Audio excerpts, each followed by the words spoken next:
Okay, so I'm happy to be with you, and so today for the first of the Klein lectures, I'm going to mainly concentrate on the article by Ulrika May called Abraham's Discovery of the Bad Mother, a contribution to the history of the theory of depression. But before jumping into her paper, um, I thought I'd make some general remarks first about Freud and really Freud's blindness, which May describes.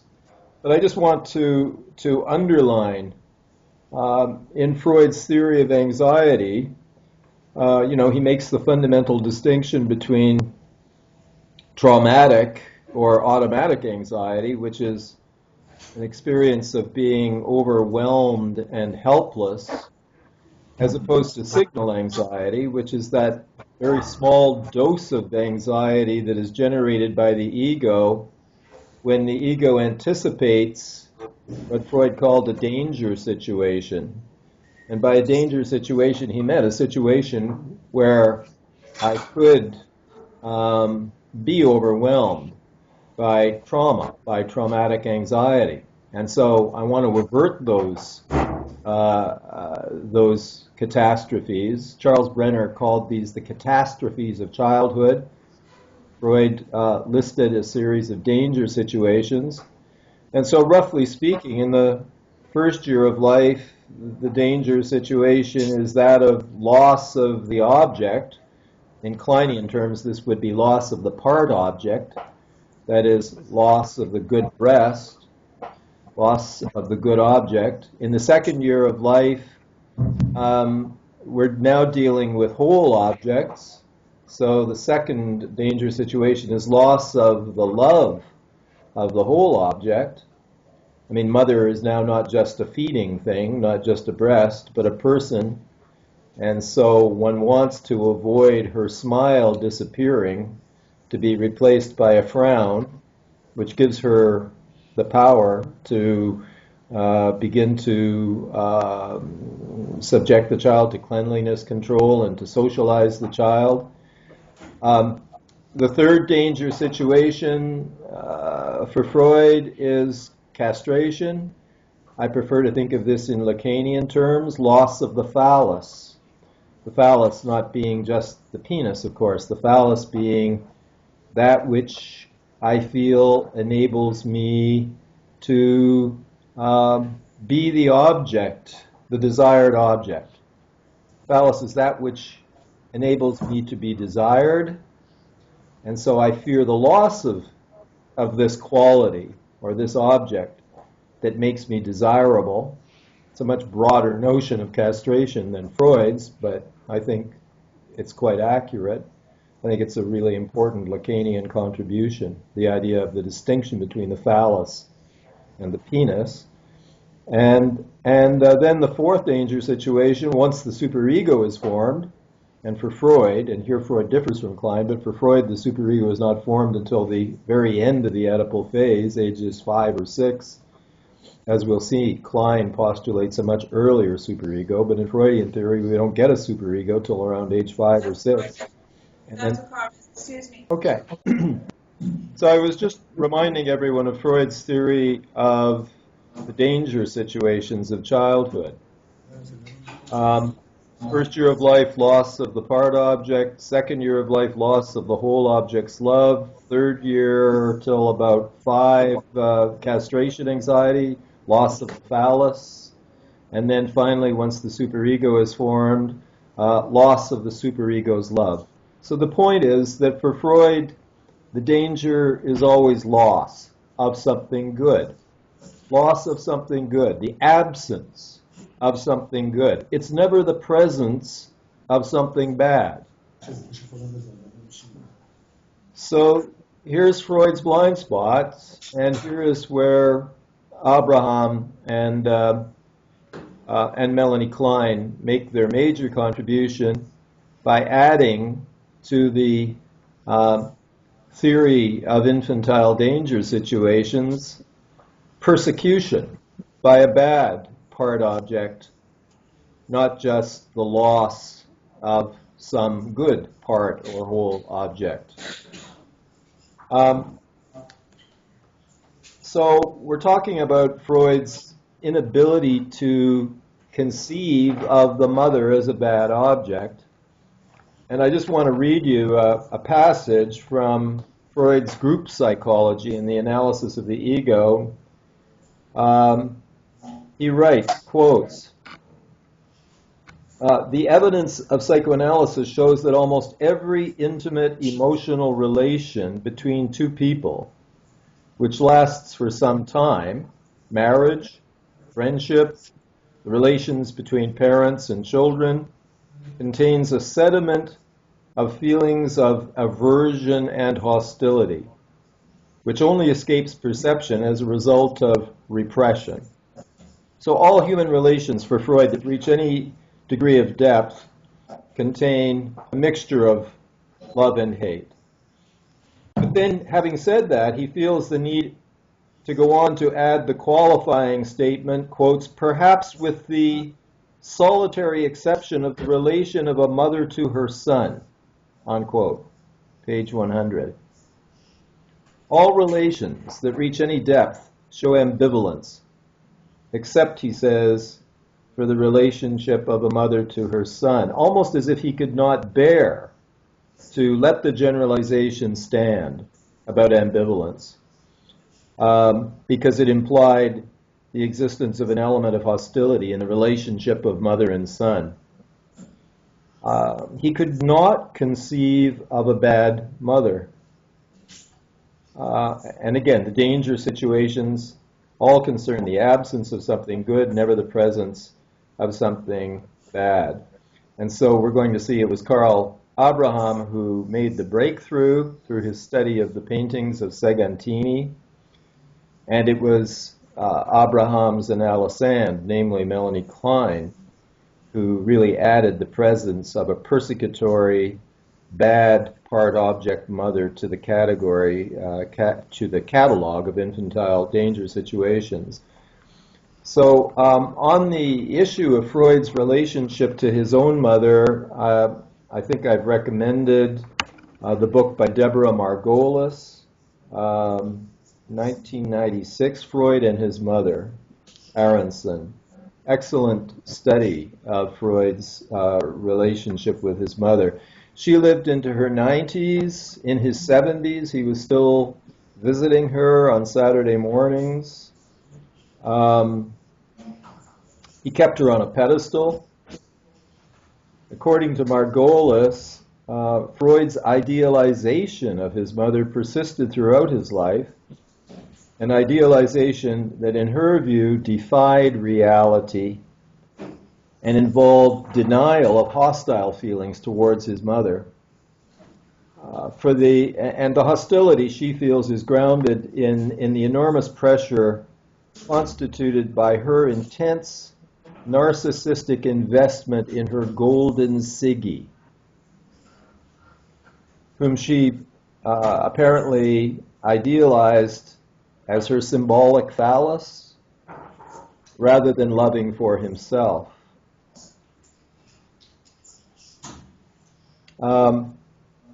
With reference to Freud's tendency towards self-concealment, Margolis writes, we would surmise that what Freud found it necessary to conceal, even from himself, perhaps above all from himself, was not his love, but more his repressed hate for his mother. It's not just the Oedipal love, after all, he discovered the Oedipus complex, not the love, but his hatred for his mother that he could never really acknowledge, and this had a warping effect, obviously, on psychoanalytic theory. Okay, with that as background, let's turn to the Ulrika May article. She talks about Freud's resistance to a psychological theory of depression. in many ways, for a long time, he really hung on to a somatic rather than a psychological understanding of depression. And he did this in a number of ways. First, through his concept of the actual neurosis, as opposed to the psychoneurosis. There were a range of conditions that Freud felt did not have psychological meaning, but that had a purely somatic meaning. And the symptoms that he tended to think of this way, interestingly enough, were symptoms that he himself suffered from. In other words, if he, Sigmund Freud, suffered from these symptoms, they could not be psychoneurotic symptoms. They had to be merely somatic symptoms. Therefore, this concept of the actual neurosis. The problem was that no one else ever encountered this actual neurosis. So the concept eventually just fell to the wayside. So he thought of depression as one of these actual neuroses rather than one that has psychological meaning. A second way he clung to the somatic was that, as we know, for a time he was experimenting with cocaine, and he was using cocaine, as people still do to this day, to treat their own depressive symptoms, to self-medicate.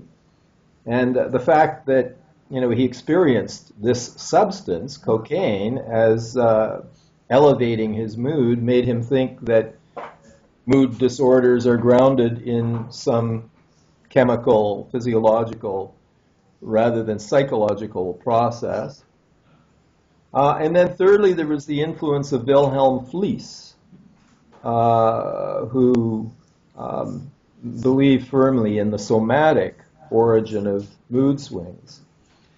So it's interesting, while Freud was willing to think of work out a psychological understanding of schizophrenia, seeing it as rooted in projection, and he was willing to work out a psychological understanding of the obsessional neurosis, seeing the role of substitution or the mechanism of displacement, and he was willing to work out a psychological theory of hysteria, involving the mechanism of conversion. Not so with depression and mood swings. These had to be somatic rather than psychologically grounded.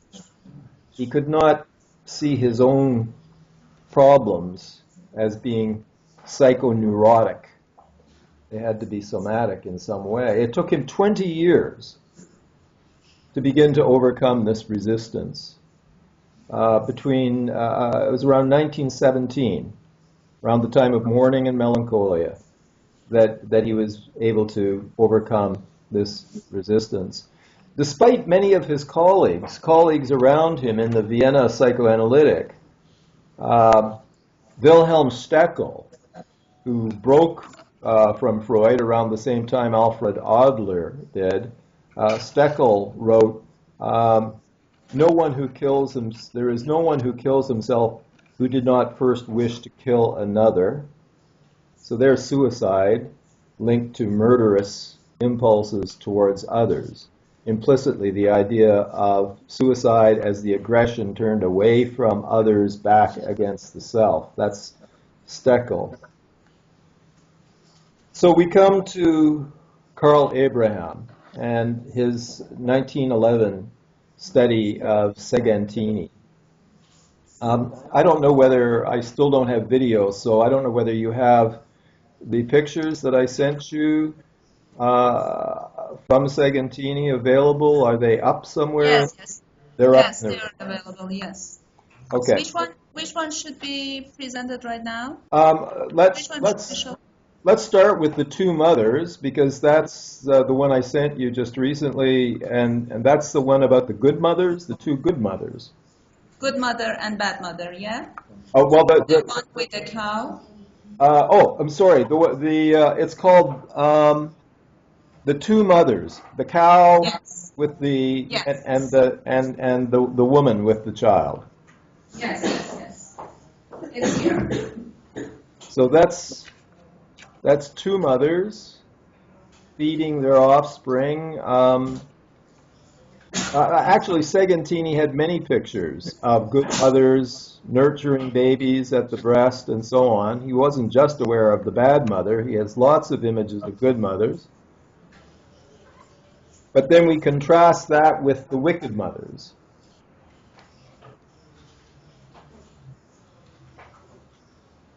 So, in general terms, he's very preoccupied with the maternal, but in both of its manifestations. The good mother with the wicked. There's the picture of the vain, lustful woman. So in terms of the wicked mothers, there's a woman caught by her hair in a tree with a baby at her breast. And Ulrika May quotes from Segantini's biographer in the article, and I'll read the quotation, describing this picture, the wicked mothers. The whole curve of the body is one of weeping lamentation. The outstretched arms convey a feeling of helpless despair. The streaming hair, tangled in tree, suggests suffering of a suicide. The deathly pale face, the twisted mouth, the sunken eyes are elements of the torment of remorse. The sight of the head of the little abandoned child, vainly seeking sustenance at the naked breast of the mother, cold and dried up in lovelessness, is most moving, unquote. So, the abandoned child seeking sustenance at a cold and dried up breast. Then there's that other picture, sometimes called the punishment of luxury. Sometimes it's called the hell of the voluptuaries. These are the two women sort of floating in space in this cold, wintry landscape. So we have a lustful mother, a mother preoccupied with luxury or with her own lust. She's neglecting the child in favor of her own pleasure, her own jouissance.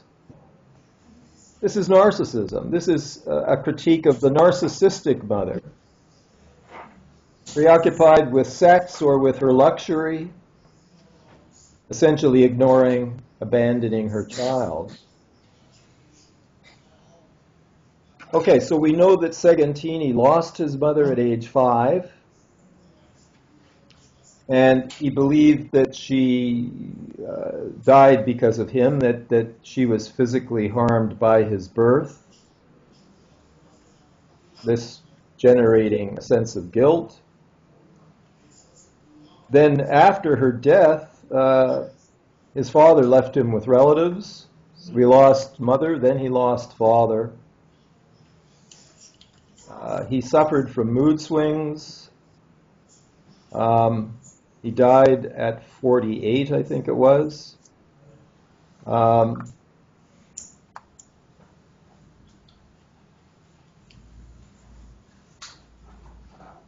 then there's the story of how he was asked by a mother to paint a picture of her dead 1-year-old girl. And he felt he was bringing her to life through his painting, bringing her to life for the grieving mother.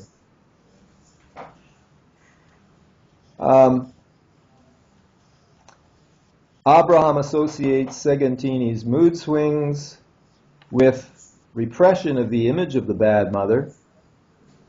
That is, he associates the mood swings with what he calls the mother complex. Um, I have a problem with the Ulrika May article here. May, when she's writing about the mother complex, she seems to be associating this with Freud's Oedipus complex. The mother complex, she seems to mean Freud's Oedipus complex. And I think that is to confuse levels. I think there's a confusion of levels at this point in Ulrika May's article. The levels being confused here are the Oedipal and the pre-Oedipal. I mean, we have to distinguish two mother complexes. There's the loss of the love of the Oedipal mother, and there's the hostility towards the Oedipal mother. But then there's the loss of the pre-Oedipal mother and hostility towards the pre-Oedipal mother. These are two different things. I mean, they can go on simultaneously. Hostility towards the pre-Oedipal mother can be carried over and intensify hostility towards the Oedipal mother. But it's important to keep the levels distinguished, and I don't think she does that in this paper sufficiently. In other words, Segantini's traumas are irreducible to the Oedipus complex. I mean, his mother died. In any case, he has a desire for revenge. He wanted to punish the bad mothers, the vain, and the voluptuaries. May Oedipalizes this too much. Actually, while I was rereading the article, I was watching a Netflix program that I found very disturbing because it depicted a woman who just was so preoccupied with her work, with her profession, that she just did not want this child. She couldn't look after this child. She was making every excuse she could to get away from this child, her baby. And there's this one scene where she's bathing her baby boy, and you just know that she's going to allow him to sink under the water, and she does, and she's holding him under the water. She changes her mind at the last minute, but she wants to be rid of this child. Very hard for me to watch. Anyway, in his paintings, he banishes these narcissistic mothers to desolate snowfields when they're not hanging by their hair from trees.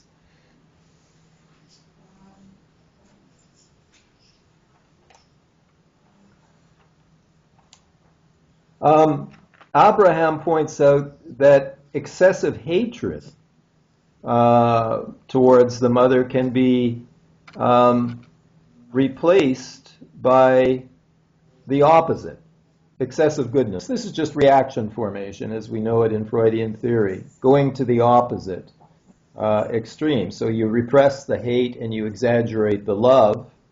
Instead of being a mother hater, you become a mother lover, and you make a cult of motherhood, which is exactly what Margolis thinks that Freud has done, has transformed his repressed hatred for his mother into putting mothers on a pedestal, and they can't be bad. Which makes me wonder, why did I personally choose to be more a follower of the mother of psychoanalysis, Melanie Klein, than of the father?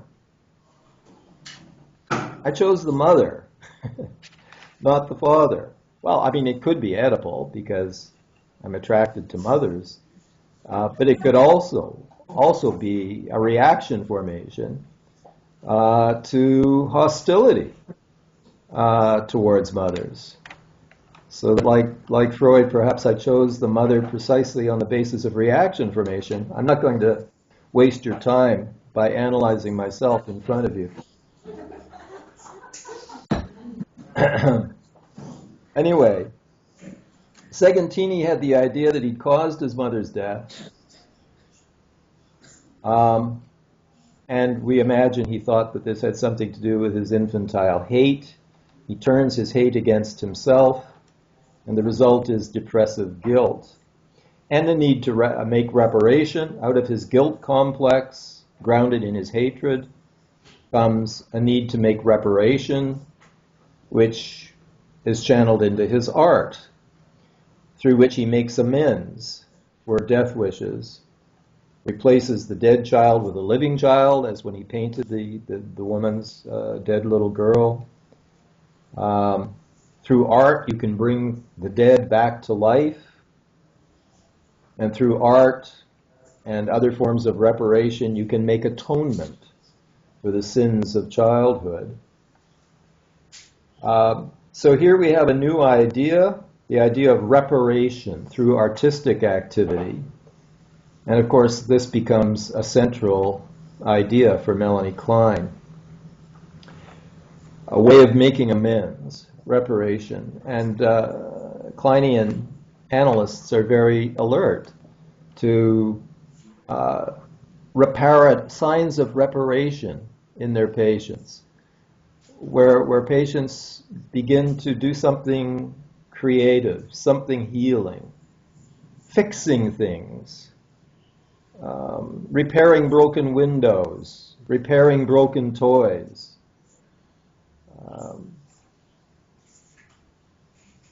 This is an essential element of becoming healthy, beginning to repair one's objects.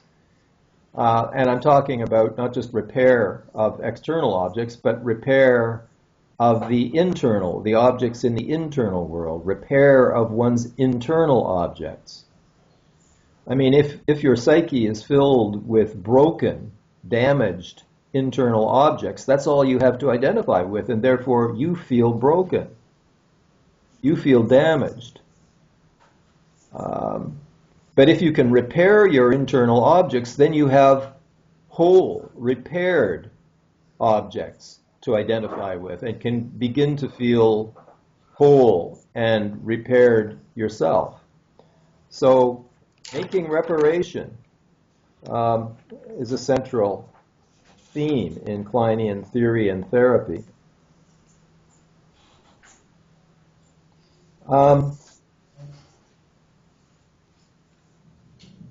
So Abraham focused on the love-hate conflict, ambivalence, and of course, Freud saw that towards the father. I mean, Freud was aware that from the little boy's point of view, in the Oedipus complex, it's not just that he hates his father.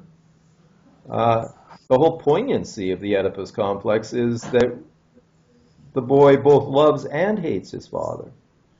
The whole pain of the Oedipal situation is that I'm hating somebody I love.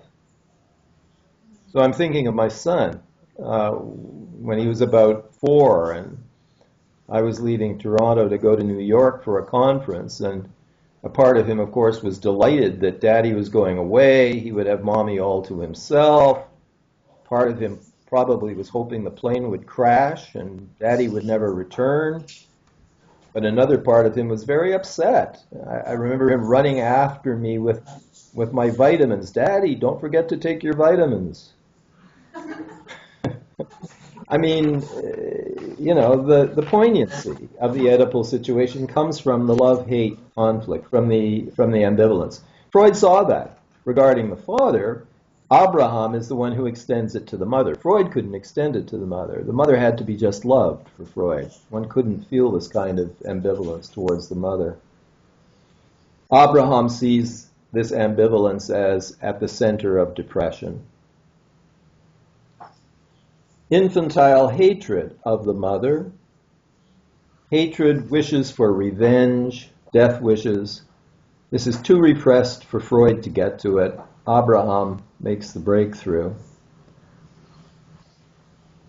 For Freud, up until about 1911, Freud is thinking of the simple Oedipus complex. He later complexifies this and sees the full Oedipus, both positive and negative, but for a long time he was thinking only in terms of the simple Oedipus complex, and he's focusing on libidinal, tender, erotic, sensual feelings towards the mother.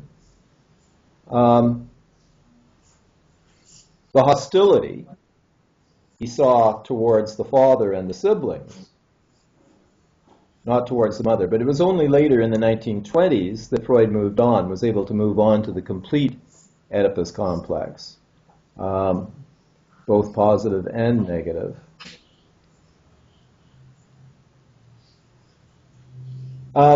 Examples of Freud's blindness in the Leonardo study, 1910. Leonardo is given away by his mother as a little boy. But there's no mention of hate or death wishes towards the mother. In some of his many different thoughts about male homosexuality, Freud thought that male homosexuals turn away from women not due to hate, but due to mother's lack of a penis.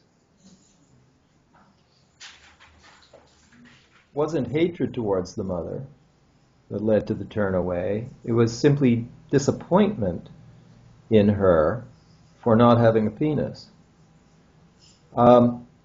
His follower, Sadger,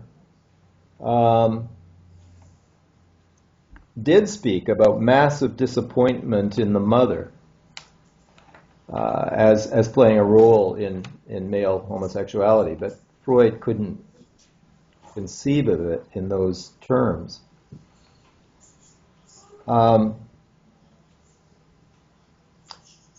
In terms of the famous Madonna horror complex, the men who have this split image of the woman, idealized as a Madonna, and that's the woman you can marry, but then there's the whore, and that's the woman you can have sex with, and you can't bring the two together.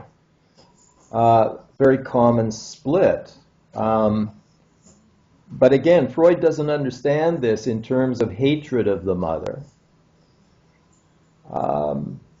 But he sees it in terms of devaluation and then libidinization of the devalued woman. But he stays away even here from the concept of hatred of the mother.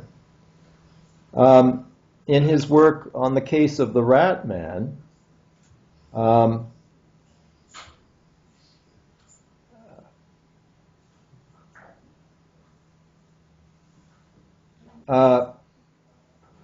he sees disturbing affects between the son and the mother, but he glimpses this in his notes. In his case notes, Freud has glimpsed disturbing affects between the son and the mother, but he edits this out of the actual report on the Ratman case. It's in his notes, but he edits it out, chooses not to publish that aspect. In the famous case of Schraber, the mother isn't mentioned at all. And so here I'm adding some things that Ulrike May has not drawn attention to, but that I noticed years ago. For many years I've been teaching Future of an Illusion and Civilization and Its Discontents. Future 1927, Civilization 1930. In both of these books, especially in Future of an Illusion, Freud is going on about religion, of course, being a wishful illusion generated by the child's helplessness. I mean, he actually adds to his theory of religion an existential element. In his earlier work on religion and taboo and so on, he's working mostly with the Oedipus complex, totem and taboo. But in 1927, he adds an existential. By existential, I mean universal human situation, an element of humanness And we all have this helplessness, not just as infants, but we significantly remain helpless throughout our lives. Disease, violence, and it's out of our existential vulnerability and helplessness that we generate a wish for the protection of a loving ... You expect him to say mother, but he never does. He always says father. The child's longing for the protection of the... He never says mother. In the case study of little Hans, 1905, Freud has his whole theory that Hans suffers from castration anxiety, and in Freud's theory that has to be a fear of castration at the hands of the father. But Freud's own case study reveals that the actual castration threat is delivered by little Hans's mother. She says to the child, if you don't stop playing with your whittler, we're going to call the doctor and he's going to come and cut it off.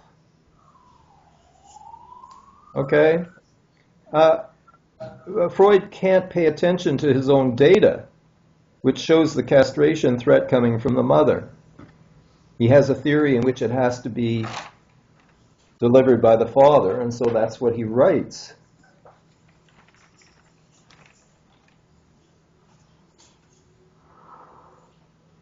Mostly, Freud sees the mother-son relationship in libidinal terms. Mother is an Oedipally desired object. There are a few places in Freudian theory, as Ulrike May points out, where he notices it. He notices the negativity. I mean, a genius like Freud is not completely blind to anything. But these remain marginal in his theory. So there's the dream of the three fates, in which the woman is seen as the goddess of death. And then in the essay on the theme of the three caskets, this is also the case. Here, Freud is able to suggest the mother is perceived as an all-powerful object, frightening, threatening object associated with death. Then, of course, there are his remarks on the head of the Medusa. The Medusa head is with the hair that are snakes, and the head of the Medusa was painted on the shield of Athena. And when Athena held up the shield, male soldiers would see this head of the Medusa, and they would drop their spears and they would run. And Freud sees this multiplication of penises as signifying the opposite, castration, and in the face of the castration threat. So the phallic woman, the phallic mother, Medusa, the phallic mother, is a feared, castrating figure. Freud glimpses these things, but he doesn't put it together in any coherent way with the idea of a destructive mother and a fear of a destructive mother. His idealization is too strong for him to really incorporate that idea. Ulrike May points to a study by Harry Hardin. I was very happy to see her referring to Harry's work. He's a local Toronto psychoanalyst. He was trained in the tradition of the Menninger Clinic, and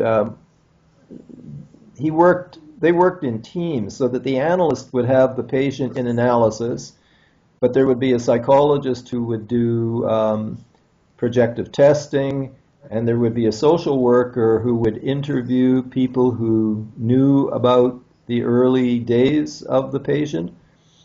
And Hardin became particularly interested in the role of nannies in patients' lives, especially the kind of man who always has two women. Well, the reason he has two women is because as a child he had two women. And so Hardin would send his social worker to wherever to interview the nanny and find out the details of. Well, Freud had a nanny, a Czech nanny, Roman Catholic, and she used to take little Freud to Mass with her. And Freud would come home from the Mass. He was very impressed by the Mass. And he would come home, and in this Jewish household, he would proceed to imitate the priest giving a sermon over the Jewish family's Sunday dinner. He was very attached to this nanny. And suddenly the nanny was fired by his mother. Now, it's very common for mothers to suddenly get rid of nannies because they become jealous of the attachment that their child is forming towards the nanny. So it's a common story, but Freud's mother didn't just fire the nanny, she had her imprisoned. She found some small objects of the kind that a little boy might give to his beloved nanny, little objects of his affection. She finds this. She accuses the nanny of theft and sends her to jail, thus inflicting a trauma on Freud, the loss of his beloved nanny, Catholic nanny, which Freud then represses.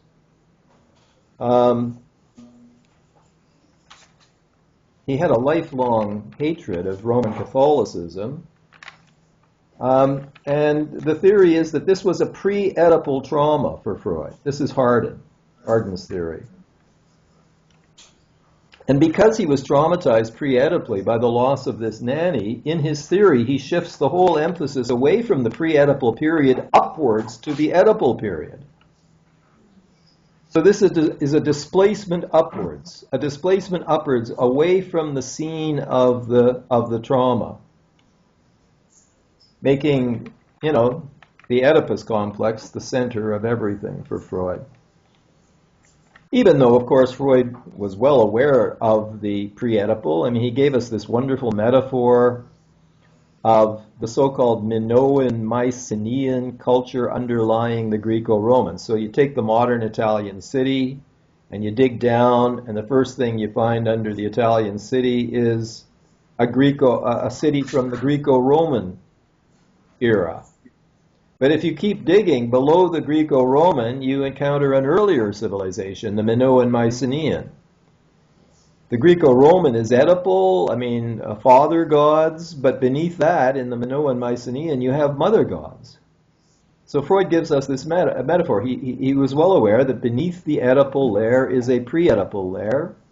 The Oedipal layer is triadic, the threesome, mother, father, child, but beneath that is a dyadic layer, a twosome, mother and child. Freud said, to him, this pre-Oedipal layer remained shadowy, a dark continent.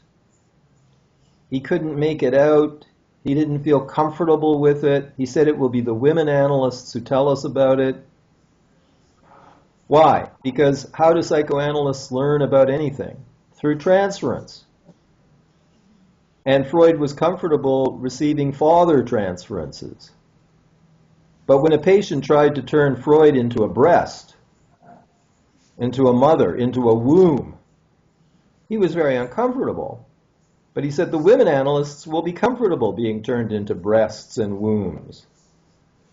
And because they'll be comfortable with that, they will be able to do what I cannot do, which is to map the pre-Oedipal period. And of course, he was quite right. It was the women analysts, namely Melanie Klein and Anna Freud and others, who did map the pre-Oedipal civilization that Freud knew was there, but remained very murky for him.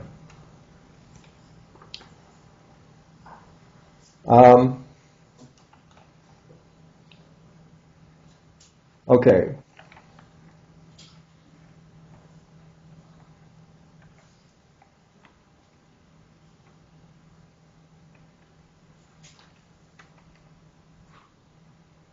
Okay. Finally, we get to 1920 in Freud's work, Beyond the Pleasure Principle. He finally overcomes his resistance to seeing aggression as fundamental a part of human nature as libido. And now in 1920, and from there on in, he's scratching his head, saying, how could I have gone so many years and not been willing to acknowledge the role of hate and aggression and destructiveness? I mean, he had made the pleasure principle, the pursuit of pleasure, and he'd focused on sexuality, libido. So human beings were supposed to be all about love, all about sex, love, libido, pleasure. That was his theory. And now in 1920, he's saying, how could I have been so one-sided? How could I have been so blind for so many years? He had thought, until 1920, he had thought of aggression and hate as not primary part of human nature, but merely reactive to frustration. Of course, many of us have come back to that particular theory of aggression. But in 1920, he replaces his theory of aggression as a reaction to frustration, and he makes it a fundamental part of human nature. He makes it a part of human nature, but not yet a part of the relationship to the mother. We now have an aggressive drive, as well as a sexual drive, but he has nothing to say about that aggressive drive being deployed towards the mother.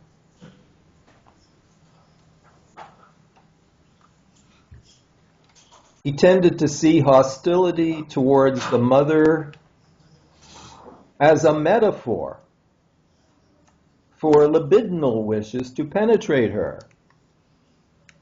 And you still encounter Freudians who are inclined to think of that. So if the patient has a dream of plunging a knife in and out of the body of a woman, this is a metaphor for his penis plunging in and out of the woman. That's how the Freudians are inclined to see it. This is sex. It's not murder. It's not a wish to murder the mother. It's merely a metaphor for a wish to penetrate her.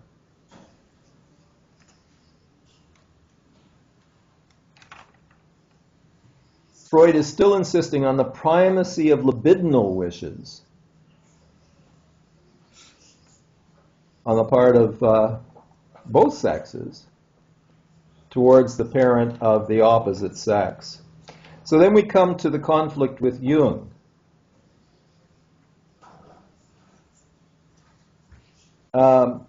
It was Jung's book, Symbols of Transformation, 1914, I think, or 1912. 1911-12, that's right, Symbols of Transformation. A big part of that book concerns the image of the terrible mother. And Jung's presentation of a book that focuses on the terrible mother, the bad mother, the horrible mother, this heralds or prefigures his break with Freud. Abraham was developing similar ideas to Jung. That is, he was recognizing the bad mother.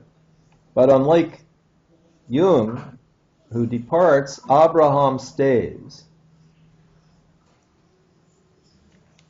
And he, in many ways, this is a very sad story. And it's a story that still exists and is still being played out these days, where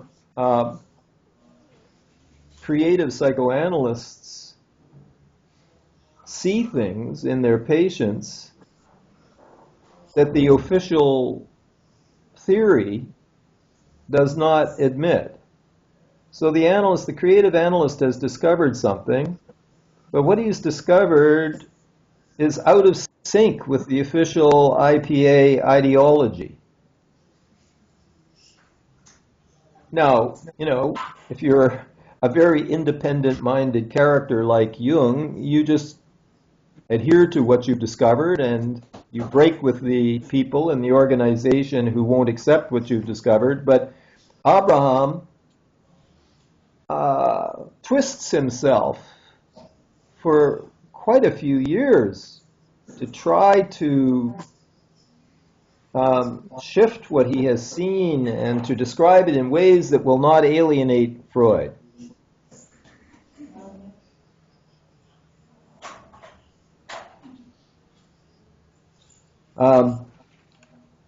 Not until 1920 does Freud himself come to similar ideas. Finally, in 1915, Freud produces Mourning and Melancholia.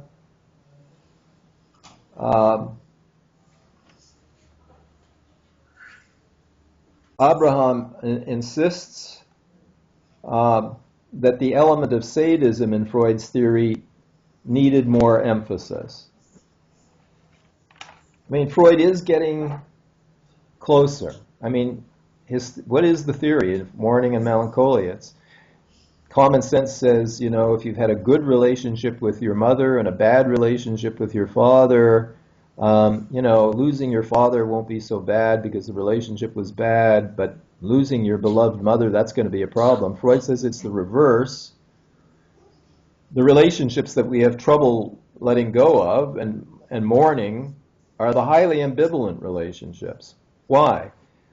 Because a part of us is hating that person and we can't let them go. We can't simply mourn them. We can't just let them go in the external world and replace them with positive memories. We want to go on hating them. And so we don't let them go. We introject the ambivalently loved object and we carry on hating it inside. And then we identify with it. And in hating it, because we are identified with it, we're now hating ourselves. So that's Freud's theory of depression. So he certainly is, he now, in 1915, has gotten to the hate, but he's still not making hostility towards the mother a fundamental part of his theory. So Abraham wants to go further, but he's desperate to hang on to his relationship with Freud.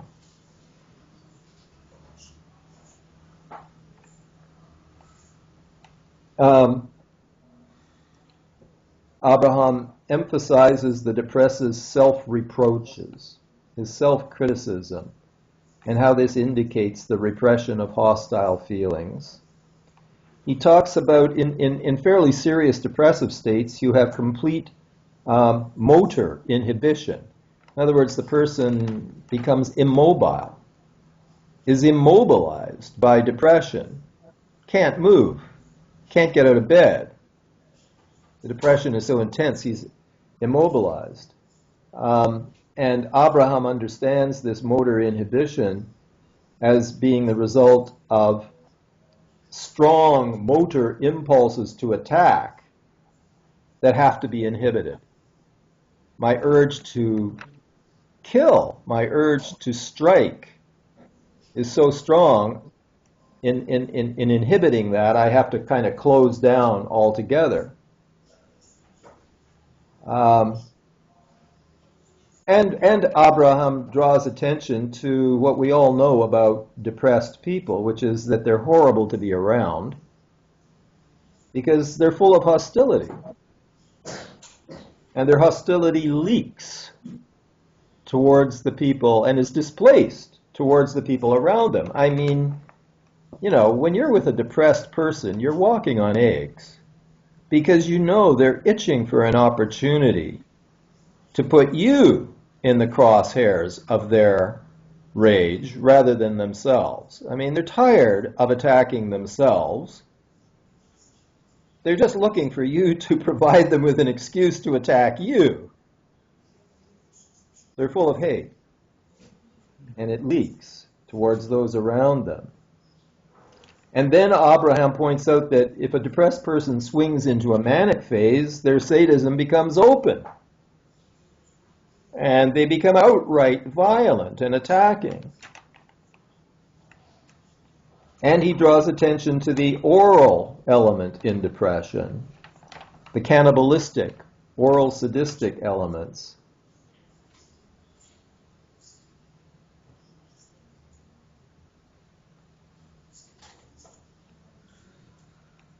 So Freud sees in depression, he sees aggression turned around, away from others, back against the self. He sees this. He now is seeing the ambivalence and the sadism, but he never made it as central as it was for Abraham. Finally, in 1924, Abraham overcomes his inhibition, motivated by his fear of alienating Freud, and he re-emphasizes the bad mother. He sees pre-Oedipal disappointment in the mother, leading to oral, sadistic, aggressive feelings towards her. I don't think May is as clear as she could be here. Abraham is not talking about a primary hatred, but secondary to feelings of disappointment and frustration. We're not talking about a death instinct. We're not even talking here about a primary aggressive drive. We're talking about intense aggression caused by frustration and disappointment. And the disappointment in the mother, the frustration, is painful, and it gives rise to a desire for revenge. The depressive wants to revenge himself on his mother. He wants to castrate or kill her by biting. Okay, or oral aggression. We talk about certain people having a biting wit. You see certain comedians who specialize in a kind of comedy that's all about hostility.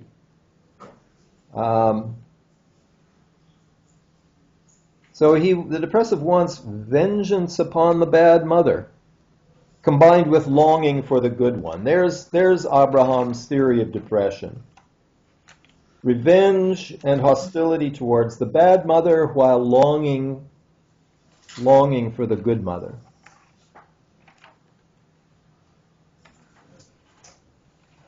Freud, in Totem and Taboo, had compared mania in patients. Manic patients is compared to the totem meal.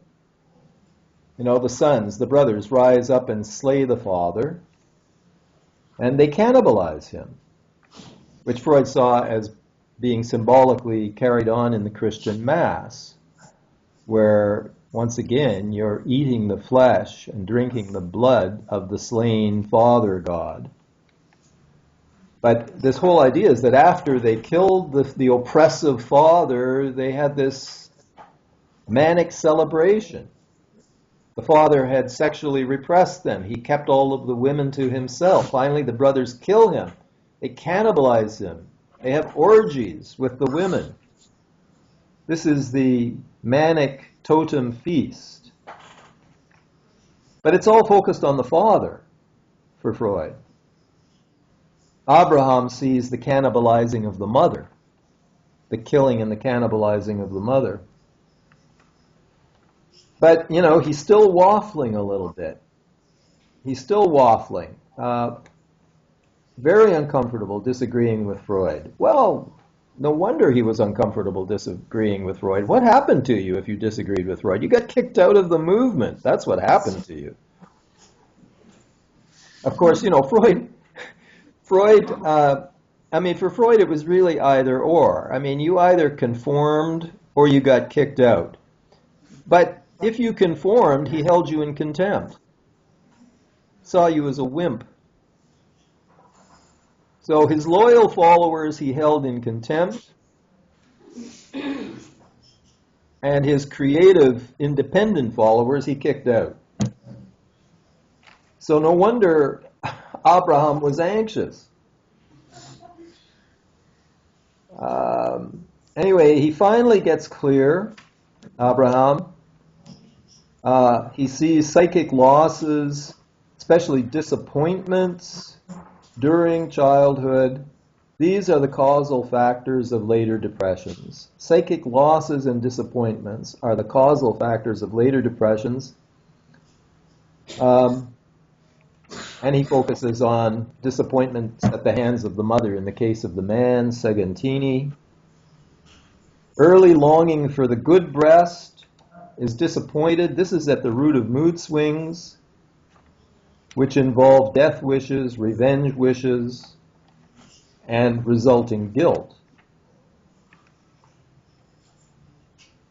I know we're nearing the end of our time. Let me just quickly finish up here. Abraham refers to loving, tranquil, and blissful feelings, and these kinds of feelings are conveyed in some of his paintings of the good mothers. Okay, loving, tranquil, blissful, fusional, affectionate states between mother and child. These kinds of states are pretty much what Freud would have described as oceanic. You know, chapter 1 of Civilization and Its Discontents, Romain Rolland has criticized Freud's Future and Illusion, saying, your theory is quite accurate about religion as a wishful illusion, as a kind of crutch for people who can't grow up and face reality. You got that right, Rolland says to Freud, but you missed the origin of true religion. You missed the basis of authentic religion, which is in the mystical experience of unity, oneness with others and with nature and with the world. Freud replies to Rolland in chapter 1 of Civilization, and he says, these states of oneness, these oceanic, the experience of eternity that Rolland describes as the origin of authentic, healthy religion. Freud says, well, I've never experienced that myself. I've never had that tranquil, blissful, fusional, oceanic state. And he goes on to say, if I did have it, and those who do have it, it still has to be interpreted. And of course, Freud interprets it in very reductionistic terms. It's simply the person has regressed to primary narcissism, the stage before I and not I, self and other are differentiated. In other words, he sees it as a regression to the most primitive mental state, even before there is an ego separated from the other. But the point I want to emphasize is Freud says, well, I've never had that experience, that oceanic, loving, tranquil, blissful, fusional. It's just not part of Freud's makeup. Well, why is it not part of his makeup? We're back to his troubled relationship with his mother, I think. Freud is far less conscious than Abraham of disappointment in the mother. Freud's disappointment in the mother is deeply repressed. Deeply repressed. It's not so repressed in Carl Abraham, which is why Abraham is able to see it in Segantini. It's not so repressed in Abraham, probably because he had a better early relationship with his mother, a less disappointing relationship with his early mother, and therefore he's able to see disappointment in the mother and anger. Freud can't see it. It's too repressed for him. And yet, there's all those cigars. I mean, he was smoking 30, 35 cigars a day. He would light one at the beginning of every session. And then, he suffers from years with cancer of the mouth. And he has all of those operations, 36 operations on his mouth. Now, that indicates an oral problem.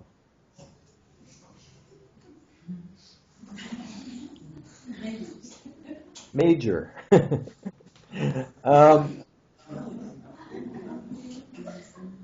Okay. So,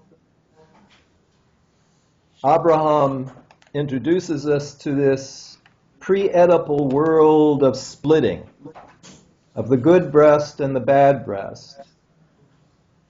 And Melanie Klein, of course, is analyzed first by Ferenczi in Budapest, and then later she moves to Berlin, where she's analyzed by Karl Abraham. So, to summarize, Abraham's theory, depression is grounded in infantile disappointment and the resulting hatred for the mother, experienced as bad, longed for as good. Shandor Rado also was analyzed by Abraham, as was Klein.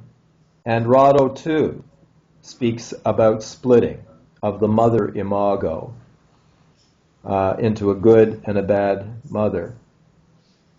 Klein makes this split inevitable. She doesn't see it just as, well, she does see it as due to disappointment and frustration. But here's an existential element of Klein. She acknowledges that no mother can be perfect enough to protect the child against all frustration. Frustration is inevitable. And therefore,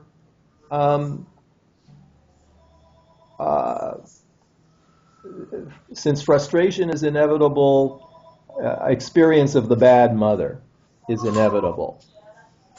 The way Klein will later say this, and Bion follows up on this. Excuse me for 1 sec, I have to shut the phone off.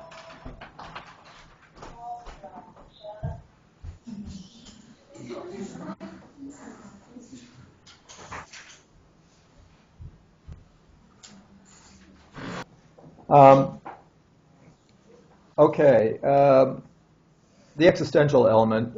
Klein recognizes that no mother can be perfect enough to prevent the child from all frustration, and therefore splitting of the mother image into good and bad is inevitable. This is the paranoid schizoid position.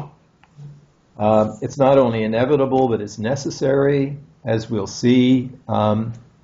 Splitting is what saves us from psychosis, because it's the first order and the first organization of mental life, the sorting of our experience out into these two broad gestalts, good and bad, pleasure and pain. That splitting is inevitable, even with the best mother in the world.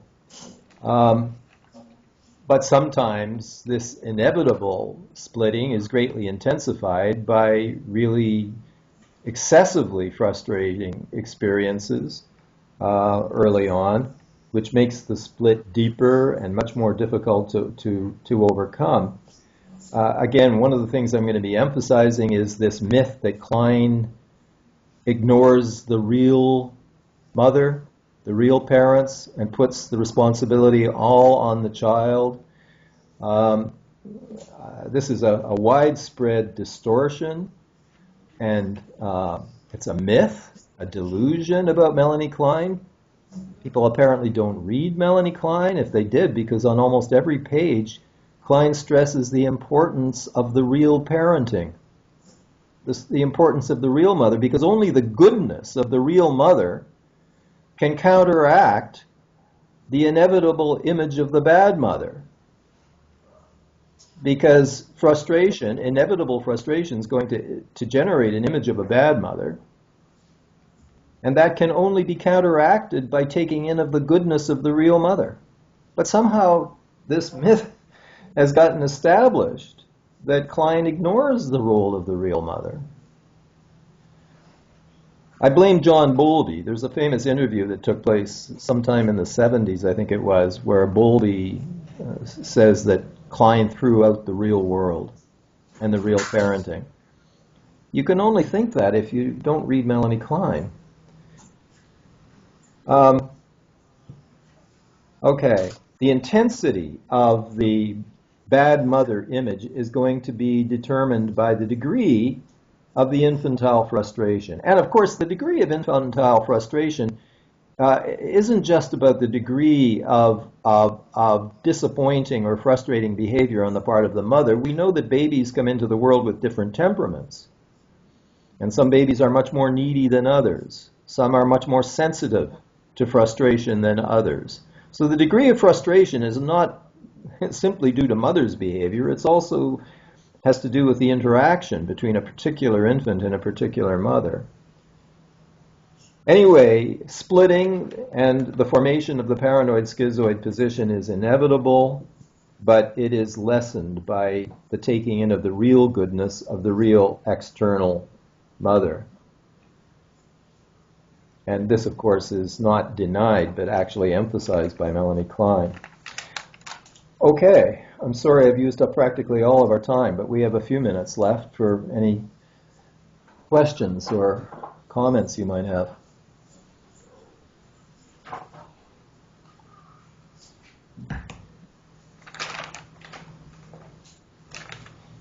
Okay, thank you, Dr. Carveth. Just before we finish up, I wanted to ask a question about Abraham's theory on mood swings. And he relates it to the internal objects, right? And he says that when the patient feels elated, then it means that the fantasies of oceanic feeling and the fusion with mother are predominant versus depression when the hateful fantasies predominate. Is that what he says? I'm having a little difficulty hearing you clearly. Can you just say a little more? Yeah, I was thinking about Abraham's theory, and I felt like it's not quite clear for me what he says in this theory. Okay, I got it that he is mentioning the hate toward mother and toward the internal mother as a predominant factor in depression. Yes. And then, does he say anything about the elate mood? Does he relate to it when he talks about mood swings? Is there any relation between good internal mother and the fusion and things like that with a high mood? Right. Or when a person is elated? Okay, I understand what you're saying. I agree, he could be clearer about this, but the way I've always understood him is that in depressed states, in the depressed phase, the patient is feeling overwhelmed by hatred towards the frustrating, abandoning, bad mother. In other words, the good mother who is longed for is gone, is not there, is absent. But then with the swing into the manic phase, the elated phase, it's as if the bad mother is conquered, the bad mother is defeated, and the good mother is seized. In other words, one now is merging. In the manic phase, one is merging with the good mother. One has her. And one is identified with her, and one is ecstatic. All goodness, all love is in my possession. And I'm all good, because in the depressive phase, I'm dominated by my hatred, dominated by the bad mother, and identified with the bad mother. I am a bad boy. I'm identified with this bad mother that I hate. and I hate myself. In the manic phase, I possess the good mother, and I am her. I'm fused with her. That's my way of understanding what Abraham is saying. Okay, thank you. Okay. Thank you. And just one quick question on Freud himself. Sure. Do you think he had identified more with his castrating mother than with his father?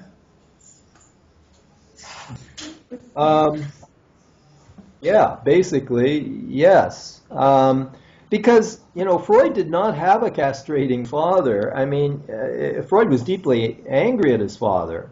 I mean, the father stopped working when they moved to Vienna. The father really never worked again. They were very poor. They lived off handouts from relatives and friends. The father was praying all the time. No wonder Freud had this hostility towards religion. The father was not working, he was praying. Freud held the father in contempt for this and resented it. The